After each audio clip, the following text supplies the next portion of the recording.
um conceito do terceiro lar, que é esse, né? Que você passe mais tempo na sua casa, no escritório e numa Starbucks, tá? Ou seja, num café, num lugar bacana, num lugar aconchegante, num lugar gostoso. Então, ele traz para a cafeteria essa história de ser um lugar super aconchegante, agradável, que você consiga ficar ali por um tempo maior do que o que você fica normalmente. Então, ser um lugar super agradável onde você possa fazer tudo, né? Então, quando você vai numa Starbucks, você vê milhões de pessoas acessando a internet, ficando lá horas, porque não existe prazo determinado para você sair dali, né? Você não tem aquela obrigação de tomar o seu café e ir embora rápido. Não, você fica por quanto você quiser, né, ali dentro. E esse que é o conceito do terceiro lar. Ou seja, de você ter um lugar agradável para onde você ficar. Que você, de repente, você não vá para o seu escritório, mas que você possa trabalhar ali confortavelmente e ficar ali o dia inteiro, né? Isso acontece muito onde eu trabalho. Lá no Otávio Café, eu vejo pessoas chegando às 8 horas da manhã e saindo de lá às 6, 7 horas da noite. Tá? Tem uma mulher lá que foi essa semana 2 dias seguidos. Ontem, ela ficou lá das 8 da manhã até as 6 horas da noite. É até engraçado. Essa mulher aqui de novo nessa mesa, ponto fixo, assim, né? Isso é uma coisa muito bacana, né? Esse conceito de você poder entrar e ficar, você tem...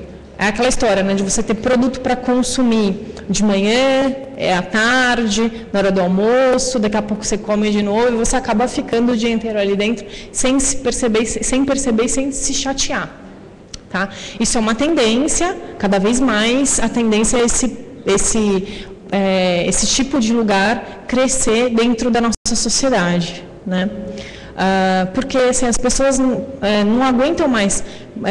Hoje a internet, esse mundo muito globalizado, te permite que você consiga trabalhar e fazer as suas coisas de qualquer lugar, né? Você estando na sua casa, no seu escritório, ou até mesmo num café, num lugar bacana. E onde você prefere ficar trabalhando às vezes, né? Às vezes você vai para a empresa e você não consegue trabalhar. Porque vem te pergunta uma coisa, vem outro, te pergunta outra. E às vezes quando você tá em casa, menos ainda, né? Porque é criança que chama, cachorro que late, não sei o que, você não consegue fazer nada. E muitas vezes num lugar que você não conhece ninguém, você consegue trabalhar ali tranquilamente, desenvolver suas coisas, e ao mesmo tempo que você tem a oportunidade de tomar um café maravilhoso, a comer uma coisa super gostosa, enfim, ficar bem à vontade, né? Então, isso que é o conceito do terceiro lar, que é uma tendência. Agora, quando a gente fala em questão de layout, né, de cafeterias, é lógico que, assim, quando você diminui esse atendimento na mesa, que você está tirando o garçom, na verdade é isso que você está fazendo, né? Você diminui custo de operacional? Claro. Né? Você reduz aí praticamente em 40% da sua folha. A relação que você faz de cafés especiais dentro do extrato social, eu queria que você falasse um pouco mais atualizado, o teu extrato, a tua percentagem, o teu percentual.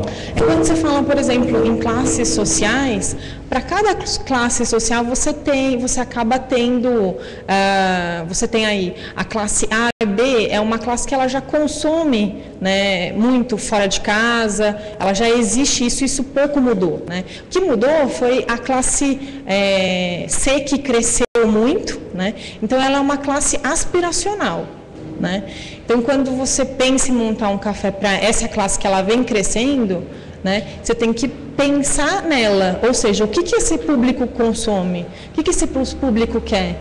Ele vai querer um produto super caro? Não, mas ao mesmo tempo ele quer o conforto, ele quer o aspiracional, que é o que ele aspira, o que ele busca, né?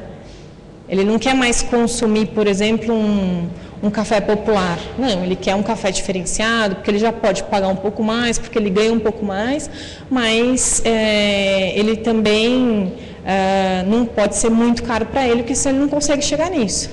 Então você tem que pensar buscar esse equilíbrio, esse meio termo, né? Não entendi. Seja bem-vindo à discussão 16. Por favor, né? Imagina. A Silvia estava falando agora dessa questão foi uma das perguntas dele. Eu acabei de chegar da Irlanda, onde eu participo de um comitê mundial que define algumas estratégias de promoção.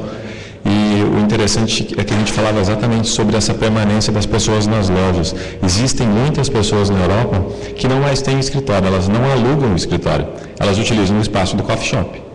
E elas ficam lá o dia todo. São pessoas que consomem muito, mas que ficam lá o dia todo, ocupando uma mesa. E a gente vai enfrentar essa realidade. E como nós vamos lidar com essa realidade no futuro, né? Então, é uma coisa que a gente tem para pensar. Também gostaria de completar uma frase que ela falou sobre o rosas, né? Eu me lembro de um drink que a Silvia competiu em um dos campeonatos e ela depois foi para Trieste, eu estava junto com ela e eu sou meio formiga e no backstage estava eu lá tomando todo o drink que sobrou da Silvia, né? Então ela tem uma capacidade enorme de criar drinks fantásticos, é por isso que ela conseguiu convencer o Márcio a tomar café de qualidade melhor.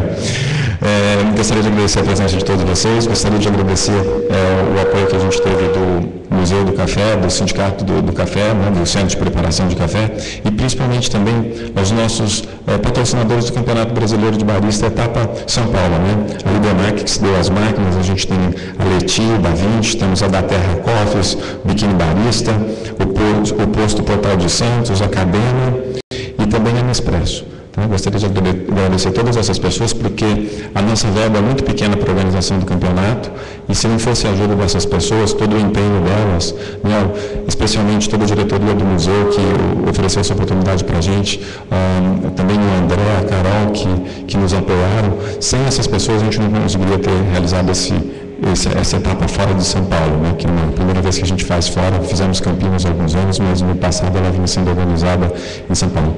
Então, André, Carol, todo mundo, muito obrigado, e vocês pela presença sempre. E a Silvia também mostrou algumas fotos, nós temos uma novidade, esse ano entra no calendário dos campeonatos mundiais, uma competição de preparo de café manual. Então entra filtro e brick, entra prensa francesa, entra sifão, Chemex, então vai ser mais um campeonato, e para o ano que vem um campeonato de torradores, fechando aí todo o ciclo de campeonatos sobre o guarda-chuva dessa organização. Então, muito obrigado pela presença e esperamos vocês no Campeonato Brasileiro de Barista em São Paulo, que deve ocorrer na Universidade Cruzeiro do Sul, em março, ok? Muito obrigado.